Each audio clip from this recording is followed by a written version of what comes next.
আন্তর্জাতিক বার্তা সংস্থা রয়টার্সকে প্রথমবারের মতো টেলিফোন ইন্টারভিউ দিয়ে বাংলাদেশের সাবেক প্রধানমন্ত্রী শেখ হাসিনা দলের সিনিয়র নেতাদের নিয়ে ডিসেম্বরে দেশে ফেরার ঘোষণা দিয়েছেন।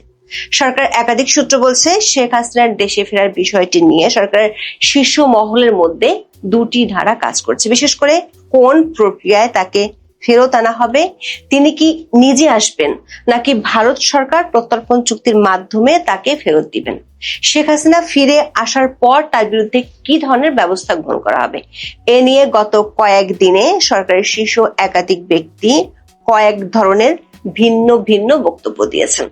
খোদ আইসিটির চিফ প্রসিকিউটর আমিনুল ইসলাম 3 দিনের মধ্যে 3 ধরনের বক্তব্য দিয়েছেন। আবার ভারতের পক্ষ থেকে শেখ হাসিনার ঘোষণা নিয়ে কোনো প্রতিক্রিয়া জানানো না হলেও দেশটি বলছে প্রত্যর্পণের বিষয়টি সম্পূর্ণ আইনি প্রক্রিয়া, সে প্রক্রিয়া চলমান আছে।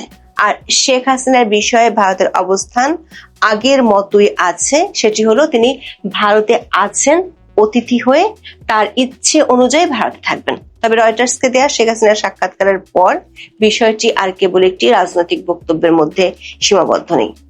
সরকার প্রত্যর্পণ উদ্যোগ, সরকারের শীর্ষ মহলের প্রতিক্রিয়া এবং বাংলাদেশ ভারত সম্পর্ক নিয়ে নতুন আলোচনা, সব মিলিয়ে এটি এখন বিচার, কূটনীতি ও রাজনীতির সংযোগ স্থলে দাঁড়িয়ে থাকা একটি গুরুত্বপূর্ণ ইস্যু হয়ে দাঁড়িয়েছে। কূটনৈতিক সূত্রগুলো বলছে, শেখ হাসিনার ফেরার বিষয়টি নিয়ে ভারতের সঙ্গে বাংলাদেশের অনানুষ্ঠানিক আলোচনা বেশ কিছুদিন আগে শুরু হয়েছে। ভারতের সাথে আলোচনা ছাড়া যে শেখ হাসিনার ফেরার বিষয়টি চূড়ান্ত হবে না, সেটার ইঙ্গিত মিলেছে সরকারের 2 শীর্ষ ব্যক্তির কথায়। কূটনৈতিক সূত্রগুলো বলছে, শুধু ভারতই নয়, এই আলোচনায় পশ্চিমা 2টি দেশ ও একটি আন্তর্জাতিক সংস্থার প্রতিনিধিও আছেন। এই আলোচনায় 2টি বিষয় শুরু হওয়া হলেই সরকারের শীর্ষ ব্যক্তিদের বক্তব্যের ধরন আবারও পাল্টে যেতে পারে, এমন ইঙ্গিত পাওয়া গেছে। 10 জুলাই প্রথমবারের মতো শেখ হাসিনা রয়টার্সকে দেওয়া সাক্ষাৎকারে তার দেশে ফেরার সময় উল্লেখ করেছিলেন। যদিও তিনি সুনির্দিষ্ট দিনক্ষণের কথা বলেননি, তবে বলেছেন তিনি দেশে ফিরলে তাকে গ্রেফতার করা হতে পারে, এমনকি মেরে ফেলাও হতে পারে। তা সত্ত্বেও তিনি ডিসেম্বরে তার দলের সিনিয়র নেতাদের নিয়ে বাংলাদেশে ফিরে আত্মসমর্পণ করবেন এবং আইনি প্রক্রিয়ায় লড়বেন। তার দেশে ফেরার এই ঘোষণা নিয়ে এখন পর্যন্ত সরকারের শীর্ষ মহলের 5 জন ব্যক্তি প্রকাশ্য ও আনুষ্ঠানিকভাবে মন্তব্য করেছেন, সরকার অবস্থান কি তা জানিয়েছেন। এরা হলেন বাংলাদেশের আন্তর্জাতিক অপরাধ ট্রাইব্যুনালের চিফ প্রসিকিউটর আমিনুল ইসলাম, পররাষ্ট্র প্রতিমন্ত্রী শামা ওবায়েদ, প্রধানমন্ত্রী তারেক রহমানের উপদেষ্টা জাহিদুর রহমান, আইনমন্ত্রী আসাদুজ্জামান এবং স্বরাষ্ট্রমন্ত্রী সালাউদ্দিন আহমেদ। এদের গত কয়েকদিনের কথাগুলো পাশাপাশি রেখে যদি আপনি দেখেন, তাহলে দেখা যাবে এদের এক একজন এক এক রকম বক্তব্য দিয়েছেন। প্রথমে দেখা যাক আইসিটির চিফ প্রসিকিউটর কি বলেছেন। তিনি গত 10 দিনের মধ্যে শেখ হাসিনার দেশে ফেরা নিয়ে 3 ধরনের বক্তব্য দিয়েছেন। প্রথম, গত 5 জুলাই নিজ কার্যালয়ে সাংবাদিকদের আইসিটির চিফ প্রসিকিউটর বলেছিলেন, সাবেক প্রধানমন্ত্রী শেখ হাসিনার দেশে ফিরতে কোনো আইনি বাধা নেই। তিনি সেদিন বলেছিলেন, শেখ হাসিনার উচিত দেশে ফিরে নিজের বিরুদ্ধে হওয়া সাজা ও বিচারাধীন মামলাগুলোর আইনি মোকাবেলা করা। 8 জুলাই বিবিসি বাংলায় প্রকাশিত খবরে চিফ প্রসিকিউটর আমিনুল ইসলাম বলেছেন, ভারতের সাথে বাংলাদেশের এক্সট্রাডিশন ট্রিটি আছে এবং বন্দি বিনিময় চুক্তির আওতায় তাকে আনার সুযোগ আছে, অথবা তিনি নিজেও আসতে পারেন। বিবিসি বাংলা বলছে, চিফ প্রসিকিউটর তাদেরকে এটাও বলেছেন যে কোনো দণ্ডিত ব্যক্তি আদালতে আত্মসমর্পণ করে আইনিভাবে অভিযোগ মোকাবেলা করতে পারেন। দর্শক, 5 থেকে 8 জুলাইয়ের মধ্যে 2 দফায় চিফ প্রসিকিউটর বলেছিলেন শেখ হাসিনা নিজ থেকে ফিরতে পারবেন, কিন্তু এর 3 দিনের মধ্যে চিফ প্রসিকিউটর 180 ডিগ্রি ঘুরে গিয়ে বলেছেন উল্টো কথা। তিনি আগের অবস্থান থেকে সরে এসে 12 জুলাই বলেছেন, শেখ হাসিনার নিজ থেকে আত্মসমর্পণের সুযোগ নেই, বরং তাকে ফিরতে হবে বন্দি বিনিময় বা ভারতের সাথে থাকা প্রত্যর্পণ চুক্তির আওতায়, আর তিনি ফিরলে তাকে সঙ্গে সঙ্গে গ্রেফতার করে জেলে পাঠিয়ে দেওয়া হবে। তার একদিন আগে চিফ প্রসিকিউটর বলেছিলেন, ডিসেম্বর জানুয়ারি নয়, শেখ হাসিনাকে তারা কালকেই চান। এবার দেখি পররাষ্ট্র প্রতিমন্ত্রী শামা ওবায়েদ কি বলেছিলেন। 9 জুলাই পররাষ্ট্র প্রতিমন্ত্রী দাবি করেছিলেন, ফেরা নিয়ে শেখ হাসিনা কি বলছেন তা প্রাসঙ্গিক নয়, বরং শেখ হাসিনাকে ফেরানোর ব্যাপারে কূটনৈতিক প্রচেষ্টা তার সরকার চালিয়ে যাচ্ছে। কিন্তু মাত্র 4 দিনের মধ্যে পররাষ্ট্র প্রতিমন্ত্রীর সুর বদলাতে দেখা গেছে। 13 জুলাই তিনি বলেছেন, শেখ হাসিনা সাজাপ্রাপ্ত আসামি আত্মসমর্পণ করলে আইন অনুযায়ী ব্যবস্থা নেওয়া হবে। তিনি ওই দিন দাবি করেছেন, যে কোনো আসামি যদি আত্মসমর্পণ করেন তাহলে বাংলাদেশের বিদ্যমান আইনের আওতায় যা প্রয়োজন সেটাই হবে।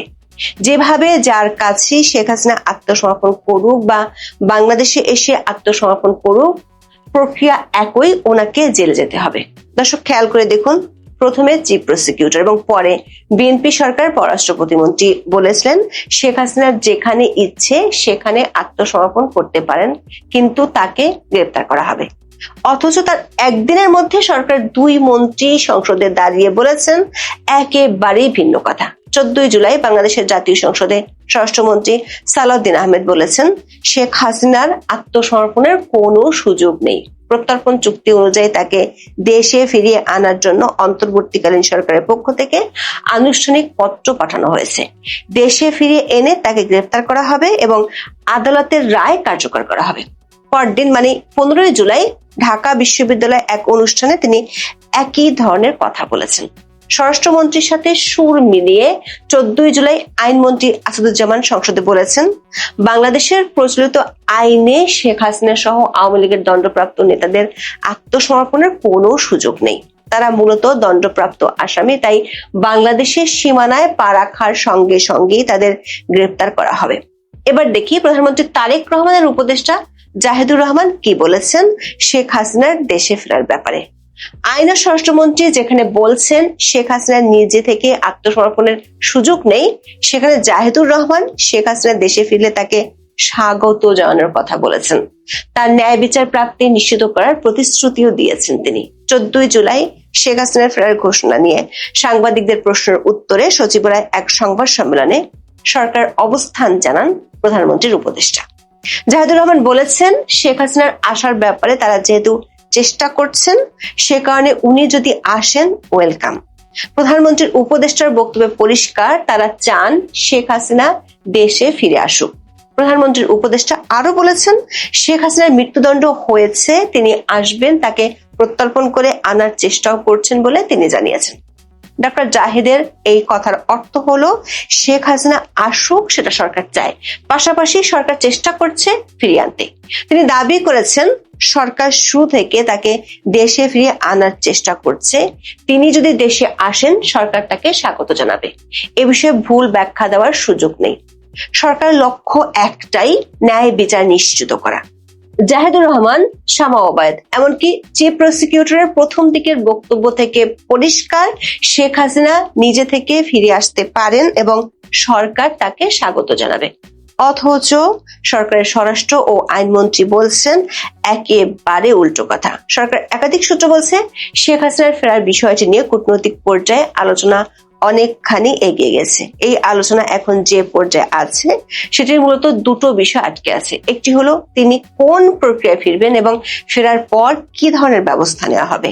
এই 2টো ক্ষেত্রে আলোচনার সফলতা নির্ভর করছে ভারতের সাথে সমঝোতার উপর। সেটির কিছুটা ইঙ্গিত পাওয়া যায় প্রধানমন্ত্রীর উপদেষ্টা ডক্টর জাহিদুর রহমানের কথা থেকে। জাহিদুর রহমান 14 জুলাইয়ের সংবাদ সম্মেলনে বেশিরভাগ মন্তব্যই করেছেন শেখ হাসিনার দেশে ফেরা নিয়ে। বিডি নিউজ 24-এ তার বক্তব্যের অনেকখানি প্রকাশিত হয়েছে। সেখানে দেখা যাচ্ছে জাহিদুর রহমান শেখ হাসিনার ফেরা নিয়ে বলেছেন, উনি আসলে কিভাবে আসবেন প্রক্রিয়াটা ঠিক হয়ে যাবে। তিনি জানেন না শেখ হাসিনা কিভাবে কি করবেন। শেখ হাসিনার ফেরার ব্যাপারে ভারতকে ইঙ্গিত করে জাহিদুর রহমান বলেছেন, উনি ওখানে কিভাবে আছেন এগুলো ওই রাষ্ট্র জানে। উনি যদি আসতে চান ওই রাষ্ট্র আমাদের রাষ্ট্রের সাথে কথাবার্তা বলে ব্যবস্থা করবে। ওটা প্রক্রিয়া, পদ্ধতিগত ব্যাপার, আটকে থাকবে না। দর্শক খেয়াল করে দেখুন, শেখ হাসিনার ফেরার প্রক্রিয়া নিয়ে ভারত ও বাংলাদেশ সরকারের সমঝোতা বা বোঝাপড়ার বিষয়টির দিকে পরিষ্কার ইঙ্গিত করেছেন প্রধানমন্ত্রী তারেক রহমানের উপদেষ্টা। তিনি আরো বলেছেন, শেখ হাসিনা আসলে আমাদের সাথে 2 পক্ষে যোগাযোগ হয়ে যদি আসেন ফাইন, উনি মামলা ফেস করবেন। মামলার জন্য আইসিটিতে এখন বিদেশি আইনজীবী আনারও সুযোগ আছে। পৃথিবীর শ্রেষ্ঠতম আইনজীবী তিনি আনুন। তিনি তাকে ডিফেন্ড করার চেষ্টা করুন। শুধু প্রধানমন্ত্রীর উপদেষ্টাই নন, সরকারের শীর্ষ মহলের আরো অনেকে বলেছেন বিষয়টি নিয়ে ভারতের সাথে আলোচনা চলছে। পররাষ্ট্র প্রতিমন্ত্রী শামা ওবায়দ গত 13 জুলাই সাংবাদিকদের বলেছেন, শেখ হাসিনার বিষয়ে ভারতের সঙ্গে কূটনৈতিক চ্যানেলে আলোচনা চলমান আছে। ভারতের সঙ্গে তাদের যে চলমান কথাবার্তা ডায়ালগ হয়, তখন সব সময় এই সাবজেক্ট থাকে আলোচনায়, এমনটাই তিনি সাংবাদিকদের জানিয়েছিলেন। 12 জুলাই আইসিটির চিফ প্রসিকিউটর আমিনুল ইসলাম সাংবাদিকদের বলেছিলেন, শেখ হাসিনা বাংলাদেশ ও ভারতের সরকারের পারস্পরিক সমঝোতা ছাড়া দেশে এসে সরাসরি আত্মসমর্পণ করতে পারবেন না। সরকার ও কূটনৈতিক সূত্রগুলো বলছে, শেখ হাসিনার ঘোষণা দেওয়ার আগে থেকেই এই আলোচনা শুরু হয়েছিল। এই আলোচনায় শুধু ভারত নয়, দুটো শক্তিশালী পশ্চিমা দেশের প্রতিনিধি এবং বাংলাদেশের দাতা গোষ্ঠী হিসেবে পরিচিত একটি আন্তর্জাতিক সংস্থার প্রতিনিধিও আছেন। বাংলাদেশ সরকার একটি পক্ষ থেকে শেখ হাসিনার প্রত্যর্পণ ও বিচারিক প্রক্রিয়ার উপর জোর দেওয়া হচ্ছে, কিন্তু যেহেতু এরই মধ্যে বাচ্চু রাজাকারের মতো যুদ্ধাপরাধের দায়ে ফাঁসির দণ্ডপ্রাপ্ত আসামির দণ্ড স্থগিত করা হয়েছে এবং তাকে জেলে যেতে হয়নি, এমন নজির থাকায় ব্যাক ফুটে আছে সরকারের পক্ষটি। সে কারণে সরকারের শীর্ষ মহল থেকে ভিন্ন ভিন্ন বক্তব্য দিতে দেখা যাচ্ছে। এদিকে ভারতের পক্ষ থেকে শেখ হাসিনার ঘোষণা নিয়ে আনুষ্ঠানিকভাবে কিছু না বলায় সরকারের জন্য পরিস্থিতি আরো কঠিন হয়ে যাচ্ছে। 14 জুলাই ভারতের নয়াদিল্লিতে দেশের পররাষ্ট্র মন্ত্রণালয়ের ব্রিফিং এ রয়টার্সকে দেয়া শেখ হাসিনার সাক্ষাৎকার প্রসঙ্গে ভারতের মনোভাবের কথা জানতে চান এক সাংবাদিক। তিনি জানতে চান, শেখ হাসিনার নিরাপদ প্রত্যাবর্তন নিয়ে বাংলাদেশ সরকারের সঙ্গে ভারত সরকারের আলোচনা হয়েছে কিনা। ভারতের পররাষ্ট্র মন্ত্রণালয়ের মুখপাত্র রণধীর জয়সওয়াল সরাসরি এই প্রশ্নের কোনো উত্তর দেননি, বরং তিনি কথা বলেছেন প্রত্যর্পণ নিয়ে। তিনি বলেছেন, যে কোনো প্রত্যর্পণে আইনি বিষয়ে আইনি প্রক্রিয়াতেই এর নিষ্পত্তি হবে। শেখ হাসিনার বিষয়ে ভারতের মনোভাবের কোনো বদল ঘটেনি বলে উল্লেখ করেন দেশটির পররাষ্ট্র মন্ত্রণালয়ের মুখপাত্র। দর্শক, বাংলাদেশের সাবেক প্রধানমন্ত্রী শেখ হাসিনাকে বিচারের জন্য দেশে ফেরাতে 2024 সালের আগস্টের পর থেকে একাধিকবার নয়াদিল্লিকে চিঠি পাঠিয়েছে বলে জানিয়েছে বাংলাদেশ সরকার। তবে শুরুতে এ বিষয়ে ভারতের তরফে হ্যাঁ না কোনো জবাব আসেনি। সবশেষ গত এপ্রিলে নয়াদিল্লিতে এক ব্রিফিং এ জয়সওয়াল বলেছিলেন, শেখ হাসিনার প্রত্যর্পণ নিয়ে ঢাকা যে অনুরোধ জানিয়েছে তা আইনি ও বিচারিক পন্থায় পর্যালোচনা করা হবে। এবারও সবশেষ শেখ হাসিনার প্রত্যর্পণ প্রশ্নে সেই আইনি পন্থার কথাই শোনালেন জয়সওয়াল। ভারতের পররাষ্ট্রমন্ত্রী এস জয়শঙ্কর বছরখানেক আগে জানিয়ে দেন, শেখ হাসিনা যতদিন মনে করবেন ততদিন ভারতে থাকবেন। ভারত সরকার কখনো এই ব্যাপারে কোনো সিদ্ধান্ত নেবে না। রয়টার্সকে দেওয়া সাক্ষাৎকারে শেখ হাসিনা বলেছেন, বাংলাদেশ সরকার বারে বারে তাকে ফেরত চাইছে, সেই কারণে তিনি নিজেই ফিরে যাওয়ার সিদ্ধান্ত নিয়েছেন। তিনি আরো বলেছেন, তার মৃত্যুদণ্ডের সাজা হয়েছে জেনেও ঝুঁকি মাথায় নিয়ে তিনি ফিরে যেতে চান। এমন ঘোষণার পর পরিস্থিতি হঠাৎ করে বাংলাদেশ সরকারের জন্য জটিল হয়ে গেছে, কারণ শেখ হাসিনার সম্ভাব্য প্রত্যাবর্তনের প্রশ্নটি দক্ষিণ এশিয়ার বৃহত্তর কূটনৈতিক বাস্তবতা, ঢাকা দিল্লি সম্পর্ক এবং সাম্প্রতিক ভূরাজনৈতিক পরিবর্তনের সঙ্গেও নিবিড়ভাবে যুক্ত। সরকার একটি পক্ষ বলছে, বাংলাদেশ সরকার প্রত্যর্পণের কথা বললেও শেখ হাসিনার ক্ষেত্রে এই বিষয়টি খাটে না। বাংলাদেশ তাকে পলাতক আসামি বলে বিচার শুরু করলেও ভারতের চোখে তিনি একজন অতিথি, কারণ বাংলাদেশ বিমান বাহিনীর বিমান তাকে দিল্লি পৌঁছে দিয়ে গিয়েছিল। বাংলাদেশ প্রশাসনের তরফে নয়াদিল্লিকে জানানো হয়েছিল, প্রধানমন্ত্রী নিরাপত্তা নিশ্চিত করার জন্যই তার দেশ ত্যাগ জরুরি হয়ে পড়েছে। সেই সঙ্গে ভারতে তাকে আশ্রয় দেওয়ার অনুরোধ জানানো হয়। ওয়াকিবহল মহলের খবর, এই সংক্রান্ত আলোচনায় দুই দেশের সেনাবাহিনীর মধ্যেও আলোচনা হয়েছিল। ভারতের তৎকালীন সেনা প্রধানের সঙ্গে টেলিফোনে দীর্ঘ সময় কথা বলেন বাংলাদেশের সেনাপ্রধান ওয়াকারুজ্জামান। ফলে ভারত সরকারের পক্ষে কোনোভাবেই শেখ হাসিনাকে পলাতক আসামি হিসেবে বিবেচনা করার অবকাশ নেই। স্বভাবতই বন্দি প্রত্যর্পণ চুক্তি শেখ হাসিনার ক্ষেত্রে খাটবে না।